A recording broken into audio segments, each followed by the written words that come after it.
Wacht even. Ik zet even eerst op.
Hello, everybody. Yes, there is sound. Can you hear us? Can you hear me? Yeah, very good. Hi, Anouk. Hi, Dan. I see. Hi, Anneke. Zijn jullie al begonnen? Did you start yet? No, we didn't start yet. Hi, Fatima. Hi, Debbie, Miriam, Rita. It's so good to see you. Yeah, this is so amazing. Let me see. I'm going to start with you. And Willemijn and I are ready. I hope you're ready too. One little thing, Simone raising her hands. Can you tell me if you can hear us? If you can hear us. That's important. Yes, very good. So let me see one thing. No, that's doing it. Good. Yeah. Well, it seems like everything is working fine. I'm going to sit back. Welcome, everybody. This is Willemijn Noordhoff. My name is Anneke Stips. And just do a few little household things before we really start with our webinar today. Well, first of all, welcome all of you. We're so excited to be here and talk with you from all over the globe. And a few little things. There is a little chat box. Some of you already found it. And please use this chat for maybe if you want to chat with each other, if you want to say something, or if there's maybe like a technical issue or something like that. I must be honest, I cannot really react to technical issues right now. Very often if I do this, then Maya, my assistant, she is there also. But now she's in Bali and it's in the middle of the night for her, so she's not there. So nobody is really looking at the chat constantly. But it can give us information and feedback for next time. So, or I can look at it sometimes. But there's also a Q&A. I don't know if you see that, but there's a Q&A. And please put all your questions there. So if you have questions for us or something that you really want to share, please put it in the Q&A, because then we can collect them all in one place. That's easier for us. So that's, yeah, I think that's the little thing I wanted to share before we start. Also, we're recording this one, so if you are not able to see the whole thing, you can look it back. It will be in your email. Yeah, that's it. So we're just very happy to speak with you about a very important subject, we think, and it's yoga and burnout. And yeah, it's a very special moment as well, because this is the first time that Willemijn and I, that we are doing something like this together. But we're working together already, in person. But the first time that we do something online, and you'll see more of us in the future, because we have great plans and ideas. And one of these is, of course, the compassion-based yoga training. It's a teacher training, 200 hour, that we are doing together in Portugal next year. And we will talk a little bit about that at the end as well.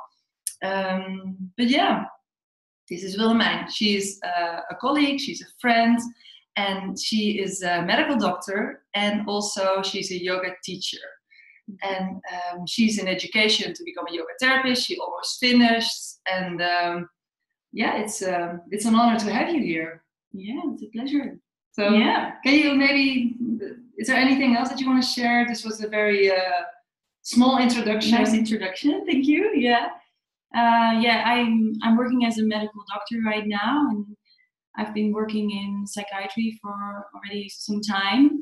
And right now I work in an acute ward, so an acute hospital for psychiatric illnesses.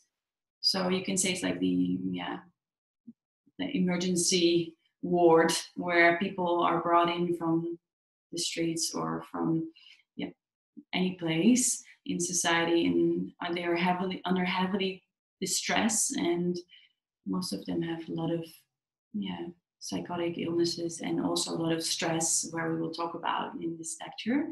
And besides that, I've been doing yoga for I think almost half of my life already, and working with Anneke for some time already, and now creating this beautiful training. So yeah, looking forward. Do you want to say something more about what your work is? Yeah, sure. Well, I think a lot of people who signed up may already know me, because I'm the founder of Network Yoga Therapy and the Academy. But maybe not everybody knows that I'm also a nurse. I'm a registered nurse. I'm working in psychiatry as well for already 18 years or something like that. So I'm getting old. No, I'm just kidding. But So I've got a lot of experience in different places in psychiatry, and I really like to work with people with psychotic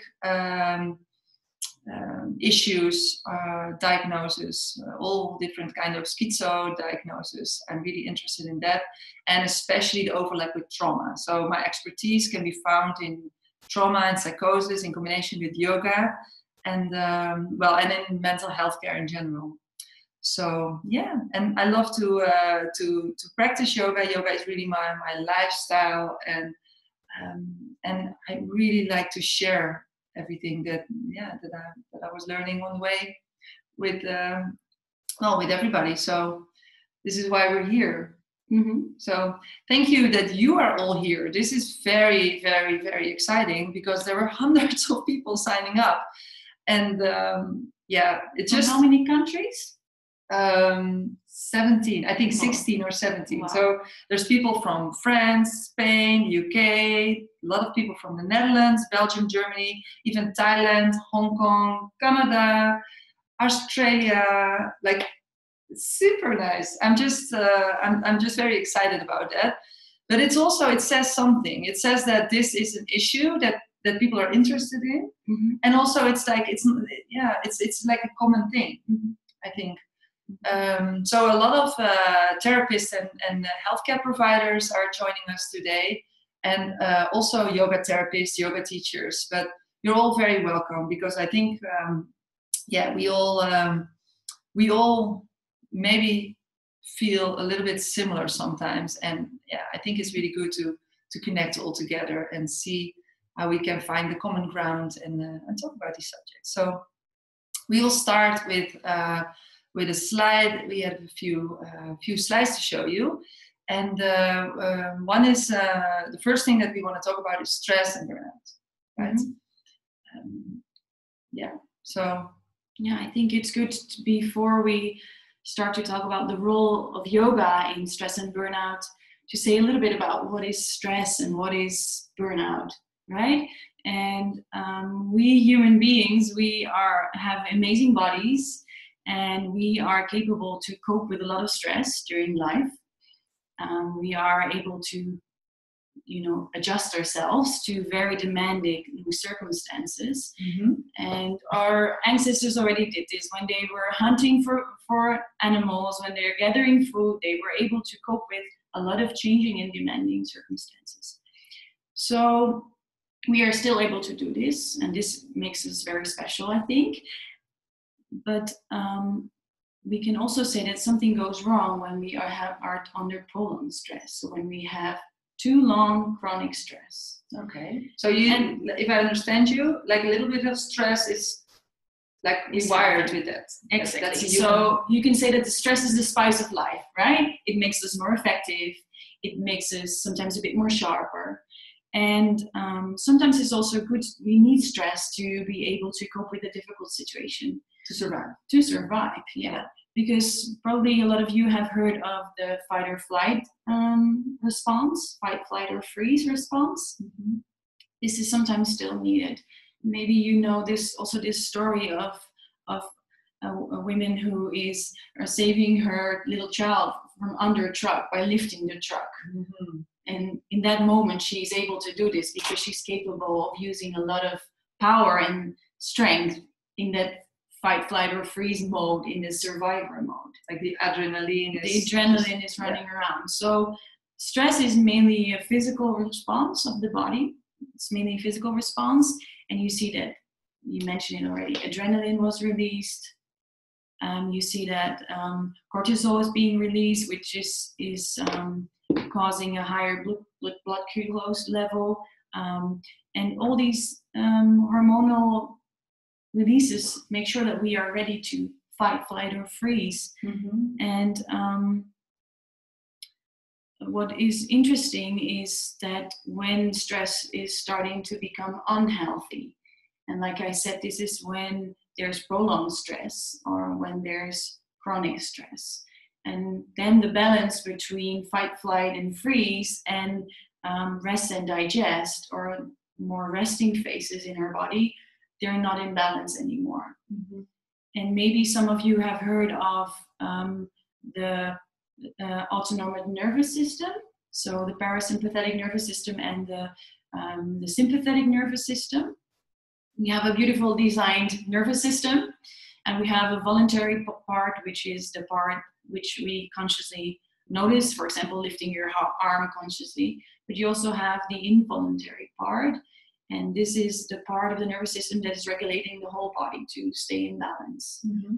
And if we are too much in the fight or flight mode, our sympathetic nervous system is active all the time. And we also need the balance between the sympathetic nervous system, the fight and flight, and the parasympathetic nervous system, which is the rest and digest. Yes. So when this system is active, we are able to digest our food, use all the systems of our body that we need and that we don't use when we are in the active mode. Right. And this is also what you see in stressful situations during burnout, that this is imbalanced. Okay. Yeah. Interesting.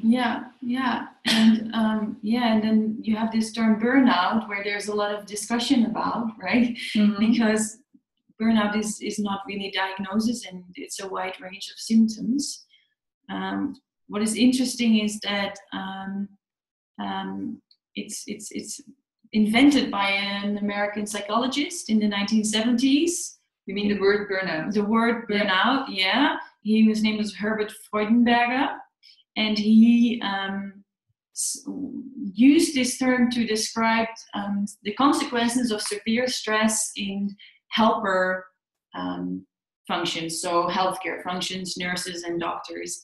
And he saw that they were heavily burned out, heavily fatigued, not able to cope with any situation anymore. And he named this term burned out. Nowadays, you see that it can actually happen in any job. Mm-hmm. You see it happening a lot. There's also a lot of attention for burnout in healthcare providers. Mm-hmm. And they call this physician or doctor burnout. To give you some numbers, in the US, more than 40% of the doctors have symptoms of burnout. And they also 40%. Wow. Yeah, that's a lot. Yeah, that's a lot.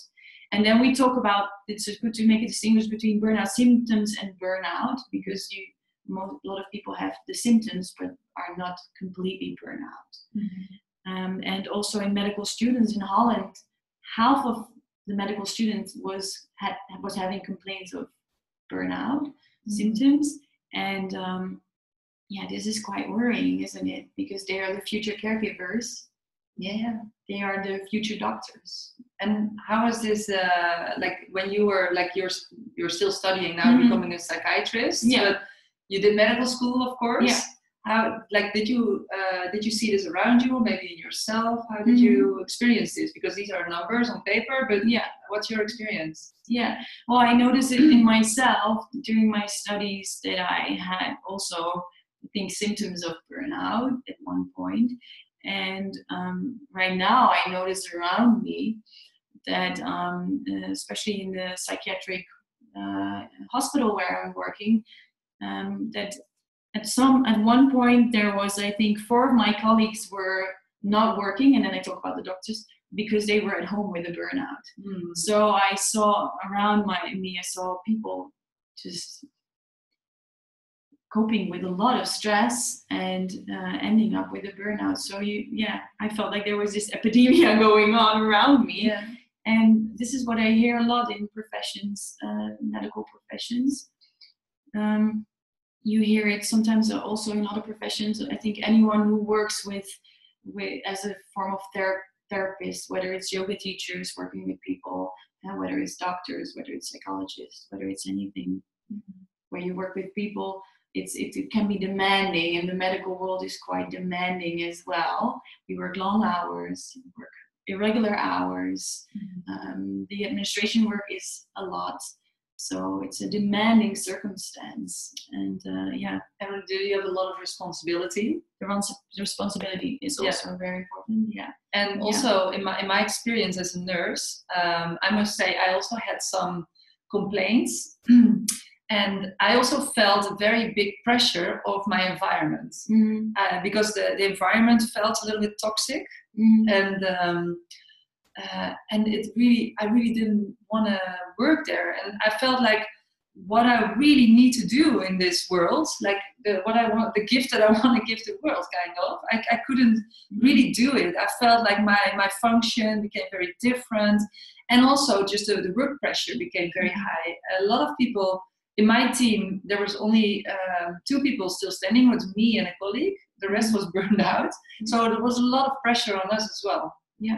So yeah, I also see this, and from my nursing perspective. And actually, it's very interesting that you said it. Note that you mentioned the yoga teachers, because this is also a group that I see, and I didn't read research or anything like this on this, but what I just see in the communities, in the networks, is that also yoga teachers are getting a little bit stressed because they're running from one yoga school to the other yoga school, and there's a little bit of taboo also, because a yoga teacher, they should know how to relax. So what I think is that yoga teachers or yoga therapists they don't speak about it so openly. I think it's a little bit a taboo, and maybe this is also the case with healthcare providers, because as a doctor you should know, or I'm not sure, but you should know how to heal people, so you should also know how to heal them, to heal yourself.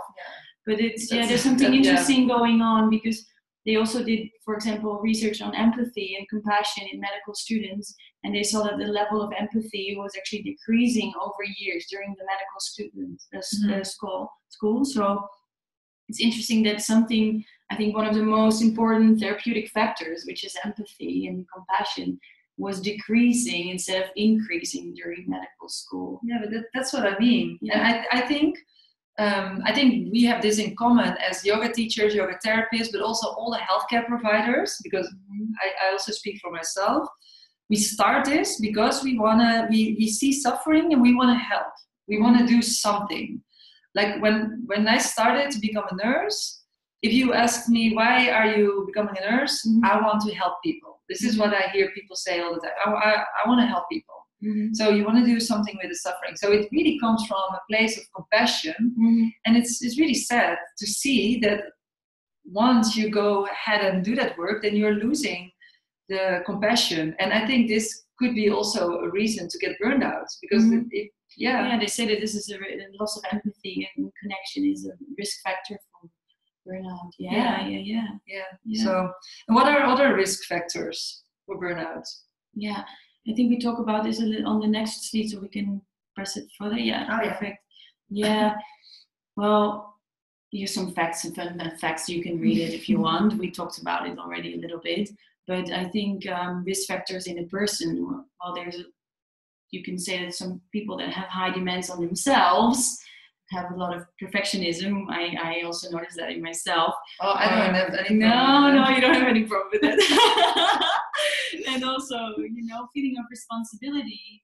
Those are factors in people themselves that can create the risk of getting burnout.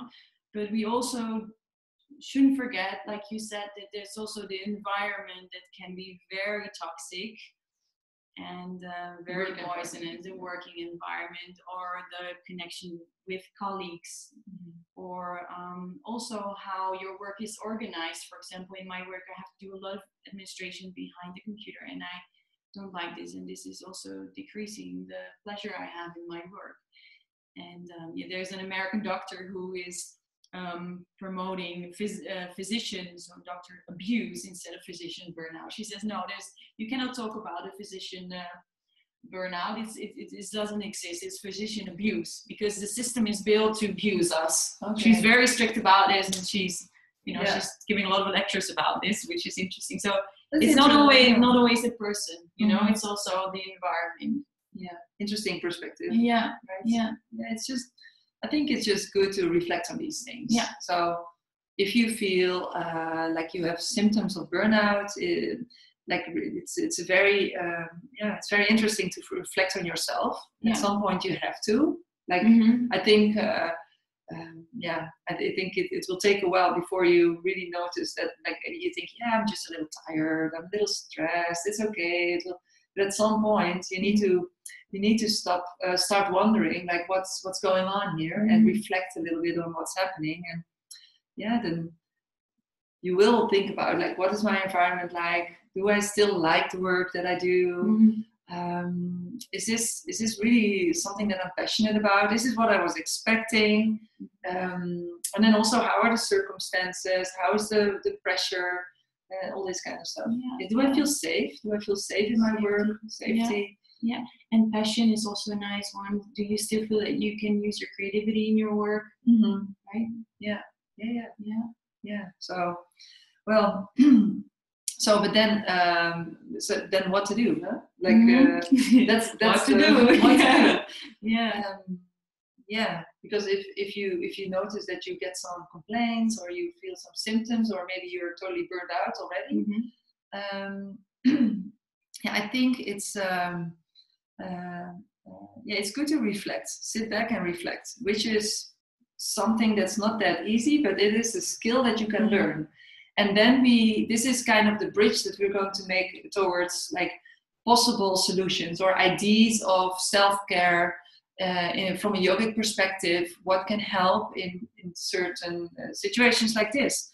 And well, I like the word wisdom. Like I have something with words a little bit, and I like the word wisdom. And if you look, like I saw in one dictionary, it said what is wisdom means. It means that you have the ability to use your knowledge and experience to make right decisions or the good decisions and judgments. I think there's a lot in this sentence. It's having the ability. Well, that's one thing. So you need to be able to do this. And is this something that you can learn or not? Or are you just wired with more ability to do so? Did you learn this early on in your life? Stuff like that. And your knowledge and experience to make the right decisions and judgments.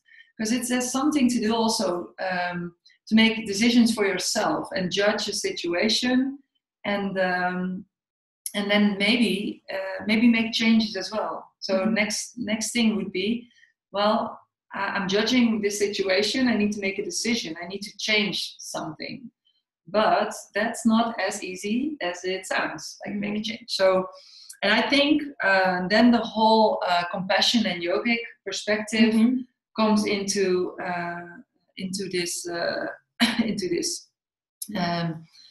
Compassion, we already spoke a little bit about it, and I think compassion is very important. Very important. Something that to cultivate or to notice that what you feel like this feeling of compassion is very often already inside of you. And then there is compassion and self-compassion. First, very often people first feel compassion for others, which is good news, because if you are able to feel compassion for somebody else, that means that you're also able to feel compassion for yourself. So that's good news. But very often it's way more easier to feel compassion for somebody else than for yourself. And I sometimes sometimes, and especially when you feel like you're feeling a little depressed or overly stressed or kind of burned out, it's very hard to connect still with this inner feeling of compassion, or even to connect with that feeling of compassion to others. But even more difficult to feel it for yourself, I think. And I'm sometimes I like to use the example of imagine a little puppy, like the soft little Labrador puppy, super cute, and imagine a stairway, so in a house or something, and then you see this little puppy. He's climbing up the stair and he's trying, and he falls back. And imagine how you feel then. Like it's like I'm automatically go with my hand on my heart and like, oh, it's so cute, right? You know what I mean? Like really to cultivate that feeling of like, oh my God, this, and the little puppy is climbing and he's falling, and it's cute, and it's like connecting to your heart. Yeah, you would never think, stupid puppy, why are you not able to climb the stairs? Like you tried already 2 times. Why are you not just climbing up? You stupid dog. Yeah, we're not talking like that.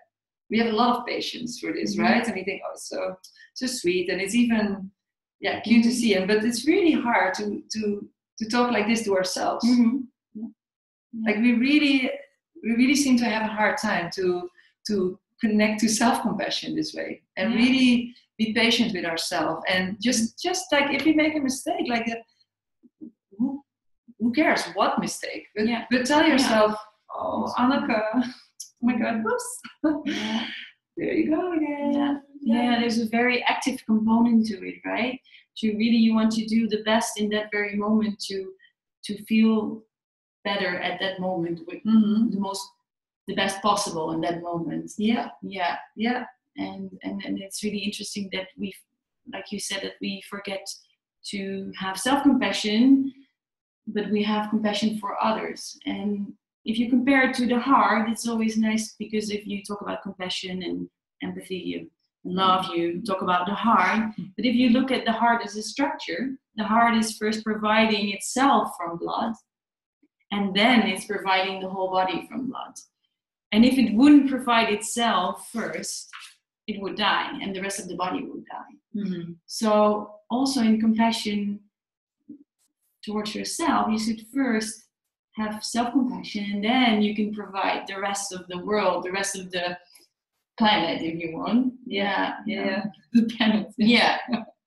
So but there, I think there is sometimes like a little problem. And I think here, exactly there, yoga can really play a great role. Because also we know, and especially because of the work, for example, from Kirsten Neff, I really like her. I was also trained by her about self-compassion. She's also talking about this a lot, that it's an active thing. Like there's a difference between empathy and really suffering, feel the suffering of somebody else. But compassion goes a little bit further. It's not just feeling connect with somebody suffering, but you have an active, you want to do something. It's not feeling with the other, but it's also feeling for the other. They say you want to do something. You want to do something. So it's an active thing. Means also another important thing that's also on the slide, boundaries, because it doesn't mean that you just give and give and give. It's very important to really set your boundaries, and this I also learned from Brené Brown, and she's very clear in a video of hers that she says, in all these years of research, and she was researching vulnerability and empathy and compassion, the most compassionate people that I met are also the most boundaried ones. So boundaries, it's not just giving and just an endless giving. There is a boundary. And and this has to do with self-compassion again. If you know where your boundaries are, then you can be very loving. Like you can be like, there's no end to it. You can be super loving, but you do know your boundaries. So, it's beautiful. And I think what is also very interesting, I think yoga can provide tools to find ways to give yourself a break, to give yourself a compassionate break, and observe and see what's going on in the situation, all that. So this is important if you want to start changing change something, make changes for yourself. But also, I think it offers a lot of opportunity to practice self-compassion, yoga. And the beautiful thing is it's not even, not only like a modern kind of thing, but it is rooted really like deeply in the Yoga Sutras. There's a Yoga Sutra 1 verses 33 speaks about friendship and compassion and joy and equanimity. That these are important factors to reach a sattvic state. So that's very interesting, I think. And of course, there's a lot of overlap with the Buddhist philosophy. There's even more in Buddhism. It speaks about compassion. But also in the yogic text. So Patanjali already thousands of years ago, he spoke about this, which is, I think, very interesting. And so this, I think we cannot see this separately. Like how I see this, like why do we need yoga and compassion together in certain situations, and especially if you're dealing with a burnout and stress and finding your boundaries and your passion, working with this. I think only the tools of yoga. It's very difficult in our times. There's so much pressure. I think it's really needed that we also at the same time learn to be very compassionate towards yourself. Because otherwise what I see happens is like people feel stressed, they feel burnout, they read or they hear yoga is a good thing, and then they go to their mat and they go in the same perfectionistic crazy way. They do the practice of yoga, which I think is a pity. I think there's way more opportunity to learn if you add the factor of compassion in there, self-compassion. So talking about yoga, because we want to go in that direction, of course.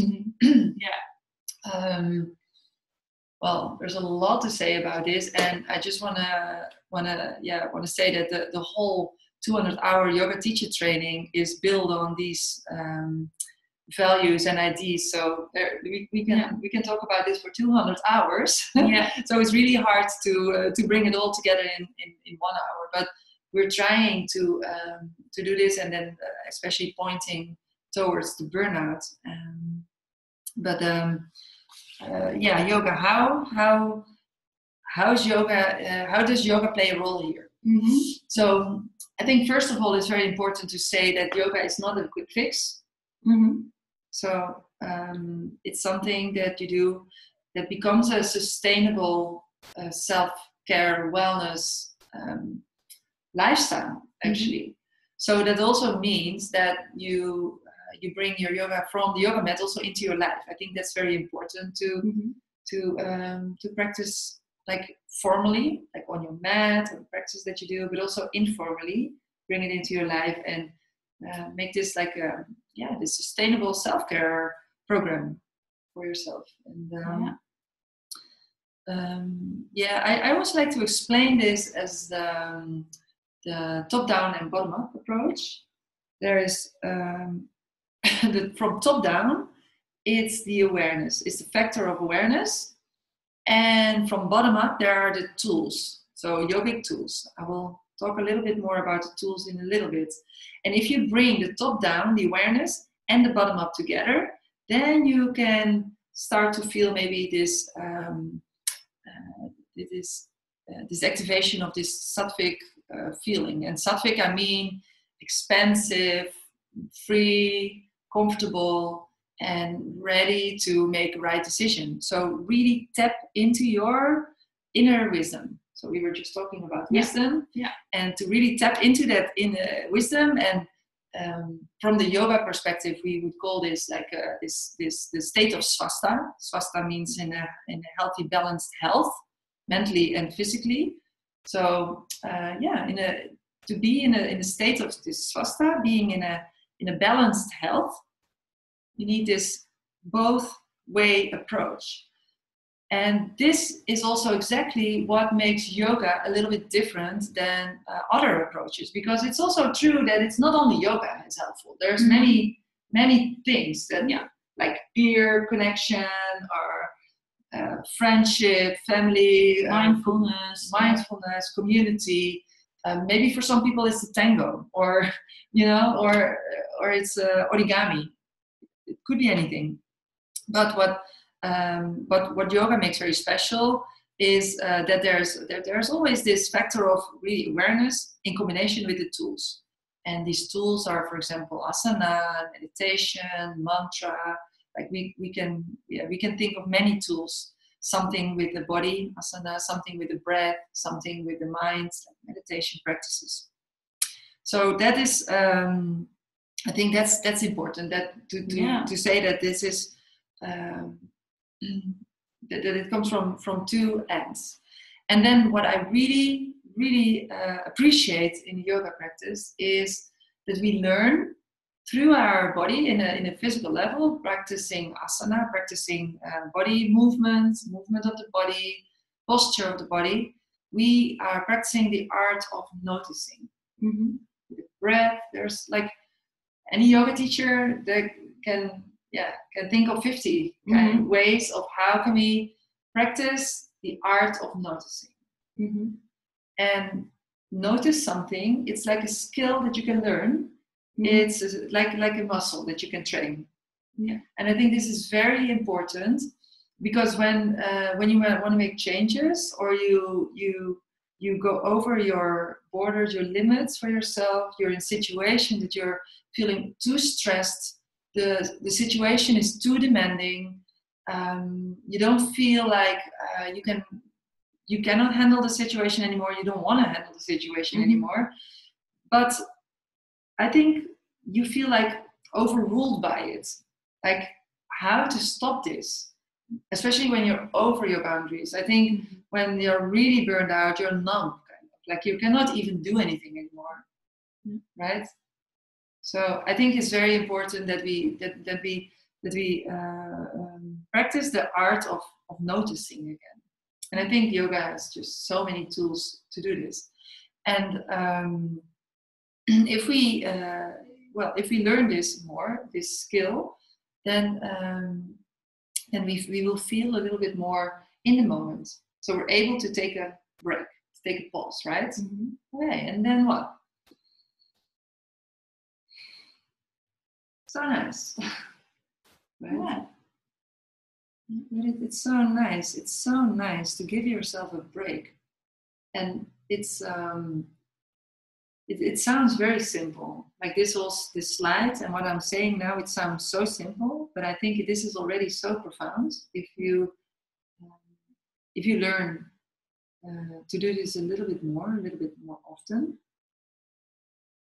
This is where it starts. Without noticing, then you just keep going in your same responses, in your same patterns, and maybe also unhealthy patterns. So once you are able to focus a little bit better and notice something, then you can also learn, it's another skill, to learn to bring your awareness to something. Yeah. So you notice something, and then this awareness, you bring it to something. And then you may, if you learn this skill, then you may be able to make a choice. Like, okay, there's A, there's B. What do I choose to bring my awareness to? Right? Yeah, these are just very basic. Yeah, the basics of yoga, actually. Yeah. And is there also something about bringing a quality to that awareness? You mean the like sattvic qualities, for example? Yeah. Again, it's a big subject, and but it's like if you bring awareness to something, and that's the whole point, because without so much awareness, your attention goes somewhere, but it's not healthy for you. So you want to bring this attention to something else, and something that is healthy for you. So you want to bring it to something that is more what are qualities that fits healthy balance, peaceful, relaxed, comfortable. Where do people feel safe? And this is interesting, right? Because this is the difference between mindfulness and I think the meditation practices and awareness practices we do in yoga. That in mindfulness it's only the non-judgmental noticing, but in yoga you can also bring a quality towards that noticing, like observe yourself with friendliness or with curiosity. So bringing in another quality, or a quality that is, and this is also something that is a practice. So this is why we practice this, and this is why we are teachers as well. And in yoga terms, we call this the gunas, and we work with the gunas.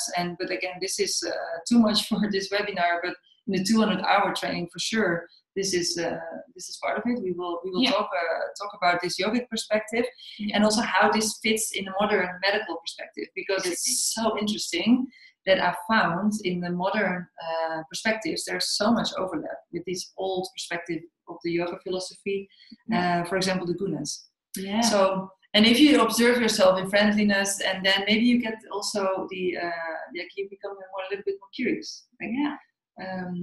Observing yourself with curiosity and friendliness, and see maybe this will create more space again. Yeah. So maybe in burnout and very stressed situations, you feel like there's no way out, and you want to, even if it's just a little bit expansion, a little bit more space.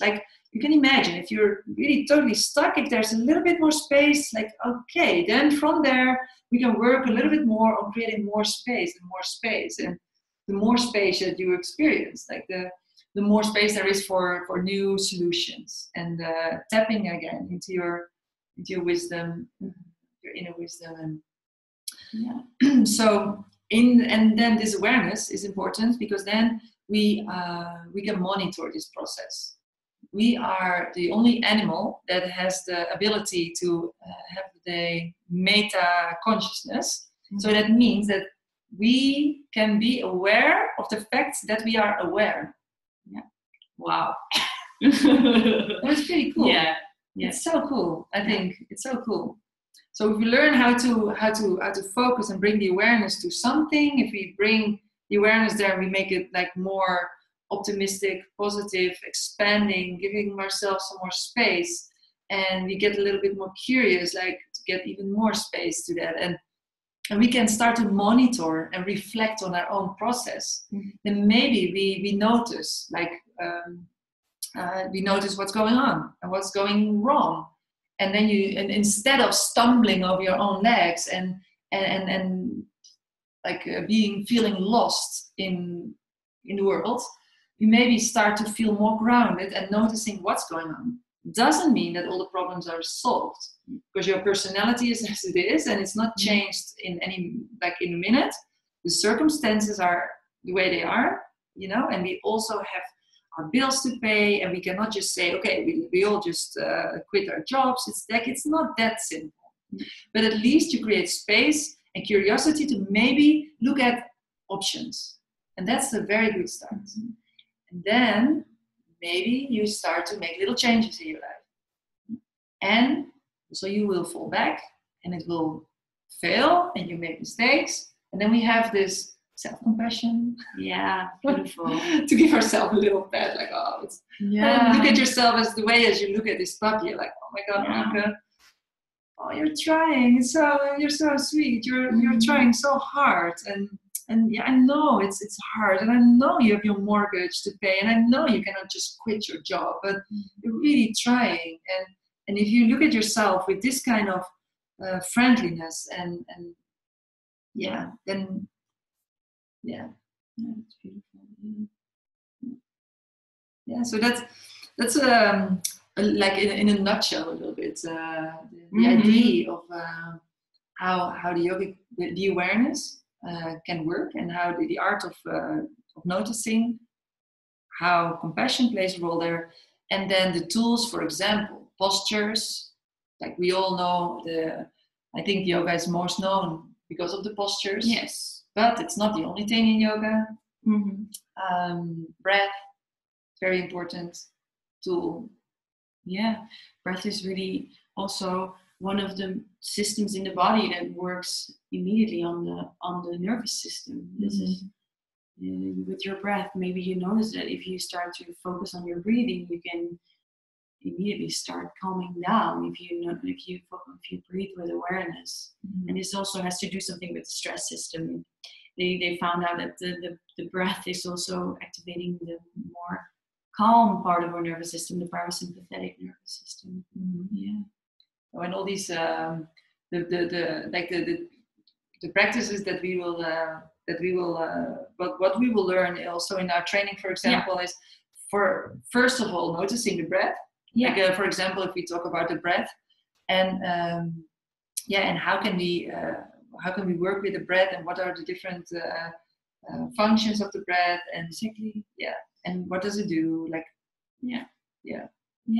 And what works also more therapeutically. Yeah. In what condition? Yeah, definitely. Yeah. Yeah, and it's also a form of self-regulation, right? It's really if we are able to, if we see that we can regulate ourselves in times of stress and burnout, this is also makes us more resilient towards stress. And this is also one of the most beneficial things of yoga, I think, that you create body and mind awareness, but also you create capacity to regulate yourself. Yeah. So much to say about it. Yeah, and also if you, and in our training as well, you learn, of course, about self-compassion and about self-regulation, and but also how to teach that to others in your setting. Right? Yeah. Because we have also people listening from different kinds of backgrounds, I think, and people working in therapeutic backgrounds, and you may be also looking to how to implement this in your work, or that's I love this. My teachers, A.G. Mohan. I was just there in Bali with studying with them again. A.G. Mohan and his wife Indra Mohan, and he was also really saying, like, try to teach this. Like, if you are practicing yoga, if you like this, right? But it's really good idea to teach this to others, and maybe not like full big groups, but already to one person. Because if you're learning something and you're teaching it to others, then really you start thinking about it in a very different way. Yeah. Like I'm learning so much from them, but once I try to explain this to other people, then it really starts to make sense to me. It really sinks very deeply in. Yeah. So I think, well, teaching, and again, it doesn't mean like if you become a yoga teacher, it doesn't always mean that you need to teach like only full classes and you run from one yoga studio to the other. But there's very many different ways. You can just teach your friends or your parents or your neighbors, or maybe a small group of colleagues, or you can integrate this or parts of yoga into your therapies as a regular therapist or healthcare provider. So I think, but I really liked that advice. It's really interesting to start teaching, so that it's easier for yourself to understand and implement it in your life. So yeah, the postures, the breath, the sounds, it's all very related to each other. And in the yoga practice, we all bring this together in one really nice, gentle practice. And what does it do? So this is always, I always like this slide, because a lot of people I'm talking with are doctors, professors. They are like a little skeptical sometimes, like, yeah, sure, explain what is this yoga?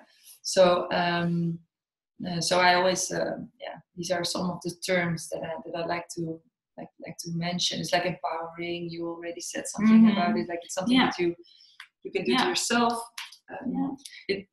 It's also managing the stress response, like we talked about. And this is, I think, people that are listening and that teach yoga already, they know that this is one of the main reasons people come to yoga, right? Because they are stressed. And also it's affecting the nervous system, but it's also having effects on the long term. They say that it can actually change brain activity and even the structure of the brain. This term is called neuroplasticity. Maybe you've heard of this term.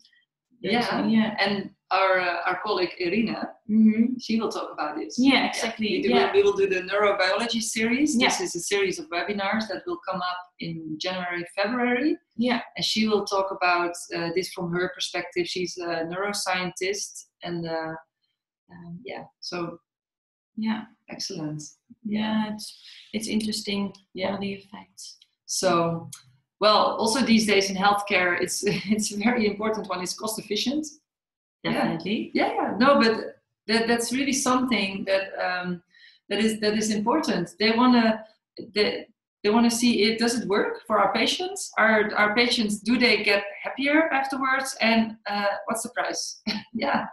It's the costs are very important in these days in the healthcare system. So it's good that you can learn.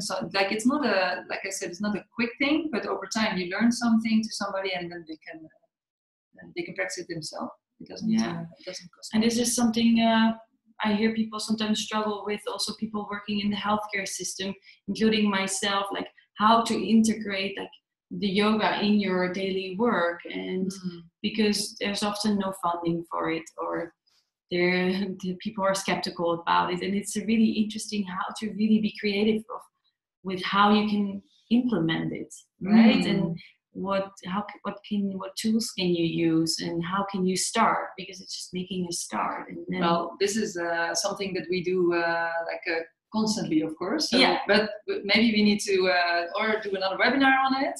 Or well, we will how to bring yoga in healthcare system. No, well, this is what you learn in the teacher training, of course, like how to use it in your work. How to implement it. So let me see, we're getting a little bit closer to the end, and I also want to see if there's some burning questions. Well, teach what is appropriate for each individual. That's the basic of this whole model, this compassion-based yoga. It's always you look at the individual and what does this person need, and you create a practice for this person. Needs together with the person. It's Krishnamacharya. Well, there's not so much time to talk about this. This is also I think I wanna jump over this one for now. We can come back to this. So we talked about this a little bit, how to bring yoga into healthcare and also how to use it for your own well-being. So this is on the one hand, how to integrate it in your work that you're already doing as a healthcare provider, or how to bring in yoga as a yoga teacher or therapist into healthcare. That's an important subject, and how to bring well-being to yourself if you're struggling with burnout, or if your co-workers or maybe your groups are struggling with burnout, and what helps. And of course, this is a whole, like, we can feel a training about this. So it's not like, it was not the goal of bringing in all the solutions in this webinar, but like, I hope that we can, that we were able to at least bring the awareness there. And and I really hope that we just start and continue the conversation about this. I know that a lot of people are very interested in this subject. And I also know that there already are a lot of yoga teachers and other like our therapists are working with people with burnout, and talk with each other and see if you can also learn from each other. Also use like the Facebook group, for example, the Network Yoga Therapy Facebook group. Just connect with each other and keep this conversation going after the webinar. So this is just a slide with the explanation of the training that we were talking about, the compassion-based yoga training. And we're so excited to do this. And I think what is the cool thing, this is really designed for people who are like a little bit busy professionals. I hope not too busy, so not.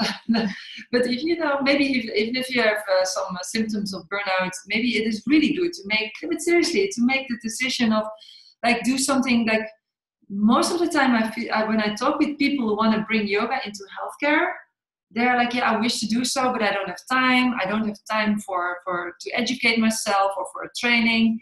And it's important that you follow your heart and that you really do what is your passion. And we were trying to move a little bit towards you to make a program that fits in a lot of schedules. So in short, it means we go to Portugal, we go to like a very nice eco resort and sunny, healthy, organic, vegetarian foods. But you can imagine this kind of situation, south of Portugal. We go there for the basics, and you learn everything about the basics of how to become a yoga teacher. And then there's implementation months. It's like 4 or 5 months, I think like 5 months in between. The first week is in April. Then there's these months in between where you receive personal mentoring from the two of us and from Irina a little bit, because Irina, the neuroscientist, she's a guest teacher. But we are the lead teachers in this program. So in between, in that time, you get online mentoring, and we finish again in Portugal. So it's like Portugal, online mentoring, Portugal. And we think that this is nice because it's not only like one big chunk of time. So it's like you don't need to take off a whole month from your work. And not only that, it's also very important. I think we think that we learn once you're doing it. And then you get all these questions. And I think this is very important. And that's often missing, I think, in a lot of 200-hour trainings is the implementation support. So we will be very supportive there with the personal interaction. This will be online, but like this, but then with very small and individual groups. You can ask your questions. We have a lot of contacts. You get also online trainings, like all this kind of stuff in between. So you can really fit this to your schedule. And then we finish up in Portugal again in the same retreat center and with a celebration at the end. Of course. Because then you're a yoga teacher. And of course, this is still a foundation. I think the 200-hour training is always a beginning, but this is the perfect foundation to build up onto if you want to get more into yoga therapy. But then you need more hours and you need to study more, practice more, all that. But that's the yoga therapy path. But this could be the perfect first step in your journey into yoga therapy. So that's important to share also with you, because we really with our whole heart, with a lot of compassion, but for real, we're so excited to teach such a program. But this will be the first round next year, and it's also challenging. It's also challenging, and we want you to know it's challenging in a way that how to reach the right people. Like we want to offer this to everybody who is interested in yoga therapy and wants to make the basics there. And so if you have any questions about that, don't hesitate to ask. If you want to join, but you have still a few questions about it, you can also just call. Like you can have a personal telephone call with us, and we are very happy to do that. So we have a few more minutes to see if there's some questions about burning questions. About burnout. Somebody says here, it's like the oxygen mask in the plane. Yeah, that's beautiful. That was Gaia. Oh, you mentioned this about the breath maybe as well. Yeah. So let me see. There's one question from Clara. Hi, I would have a short question on burnout. I felt recently symptoms of burnout, and I was so exhausted that I had no energy left to do any yoga, not even relaxation. I just wanted to sleep. I regularly practice. I teach yoga to refugees. Oh, I love that. But I really struggled to get myself out of that complete exhaustion. Would you have any advice? What would be the first step to get out of that dark place? Wow, Clara, thank you for sharing this, because that's a very personal little story and question. And do you feel like saying something? I got an idea to respond. Yeah, you can start. Yeah. Well, first of all, I think if you feel like sleeping, sleep. Also, I think sleep is very important, and very often we also just really lack sleep. I know that it's very easy to stay up and do little things and to wake up early, and it can become also a habit. And I think we're just, as a society, we're also having a little bit not enough sleep, I think, in general. But yeah, it's it's if you are severely burned out, you're just out, right? Yeah. So the most important thing is, like you said already, is to rest and see if you can find some energy back. And the only thing is that is important for that is in the first moment is rest. Yeah. So it's rest, and I also think in order to make because you need this first little step again. I think it's important to really, even if you like, if it's not a yoga mat, like you can practice yoga also in other ways. Like it doesn't have to be on a yoga mat in your regular yoga practice. If you cannot go onto your mat, maybe you can You can just be wherever you are, maybe sitting on a couch or laying in your bed, but maybe feel compassionate for yourself and try to like really cultivate that that compassionate feeling towards yourself, and look at yourself and maybe, like I said earlier in the presentation, it starts with the act of noticing. And if you really go back and forget about any practice, forget about anything you need to do, but just being there with your suffering, and maybe it is dark, and notice what's going on, and try to really feel very, very compassionate with yourself. I really like this self-compassion break, and I think I will, in short, share it here with you, because I think this would be maybe helpful for you. I call this I'm not calling this a self-compassion break. Kirsten Neff is calling this a self-compassion break, but she was teaching this to me. So it's first step is like, well, being there with yourself, with whatever is happening, and noticing that this is happening, and just sit there with it and breathe. Just breathe, observing the breath.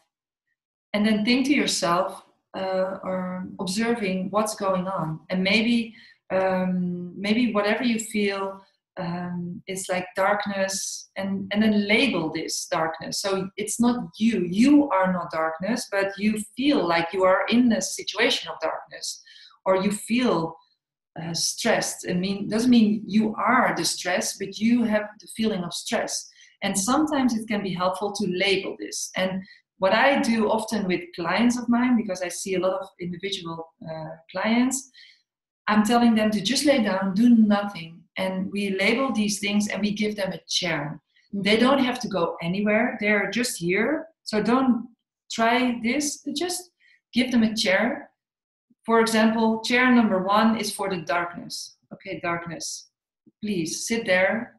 Give me a break. Then there is maybe some impatience with yourself. Who knows? Like, when can I start doing something again? Okay, this impatience, we label this impatience, we put it on a second chair.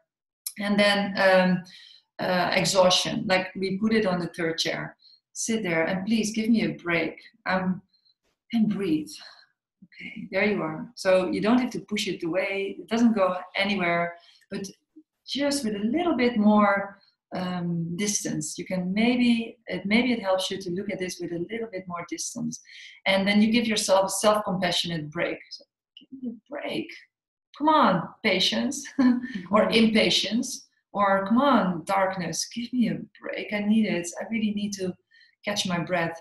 And then you can think, I'm not the only one. This is also from the self-compassion perspective. I'm not the only one. Everybody would feel like this if this is happening, and this sometimes can also help. I'm not sure in your situation, but it's worth trying. Just really give yourself a compassion break. I think that's something, like, in short, as a reaction, what I would say to you. And of course, I don't know your complete situation, but Miriam says, for what group is this? Also for yoga teachers? I'm not so sure what you mean, because it says for what group this is, also for yoga teachers. But I think maybe she means the teacher training. Yeah, she says here, how can the 200-hour training assist in teaching others? Because yoga also cured her from burnout, and she wants to help others. That's her goal. All right. Wonderful goal. I think in this 200 hours is open for anyone who wants to learn how to use yoga in a more therapeutic way. And so it's open for anyone. If you're already a teacher and you've done the teacher training, you can also join. Of course, because if you want to learn about compassion. If you want to learn about compassion, if you want to also, if you're more trained in another, for example, you're more yin trained, for example, and you want to learn also more about this form of yoga, which is also is based on the traditional hatha yoga, then it's open for anyone. And how can this 200 hours training assist in teaching others? She's asking. this will really give you the tools and the ability to, and we support you in how to implement this in your daily life and how to, work with this in your already in your job, or how maybe you want to set up this sort of therapeutic thing for people with burnout, and we can support you with that. Yeah. So, or you just want to be a regular yoga teacher, that's fine. It's just also fine. It's a yoga teacher training, but it's just our perspective is a little bit different than most teacher trainings. Yeah. So definitely. it's hatha yoga, and it's about compassion. So that's the special thing. So you can be a regular yoga teacher, but you can also be a doctor who wants to implement it in your work. And the beauty is that in this training, I hope, and this is mostly what happens in network yoga therapy, we get different perspectives in one group. So we really interact and learn from our bodies. And that's like the conference or all the other things we organize, we get from different perspectives to find common ground. So if you're if you do not have a medical background, you're welcome to join. If you do have a medical background, please join. And because it will fit you all, and you will also learn from each other. So let me see, just one more question. What was the name of the woman who showed videos of compassion and empathy? That's Brené Brown. And actually this video is really hard to find, I noticed. So I can put a link on it in the Network Yoga Therapy Facebook group. So I will do that afterwards. I will put a link in the Network Yoga Therapy Facebook group. So join that group and you will see this link to the video that I mean. It's a really excellent video. Maybe, let me see. Well, actually, we're getting really close to the time. I think we just need to finish it up. We will be back again. I hope you liked our combination. Like, this was the first time for us. And so please bear with us if we made some mistakes. We are really compassionate towards ourselves. So we forgive our own mistakes. I hope you are also compassionate with us. If we are, like, I don't know, if we weren't clear, we just... somebody's already... Oh yeah. This is a TED Talk. Thank you. Yeah. This is great. Somebody's posting a link to the TED Talk in the chat. Yeah, but this is a different video than the one that I mean. The one that I mean is only 5 minutes, but I think is a very, very good 5 minutes. Yeah. So anyway, but thank you, Anouk, for posting this. If you'd like to see us again, we will be doing this soon again. Oh, thank you, Dan. You're welcome. Thank you for the webinar.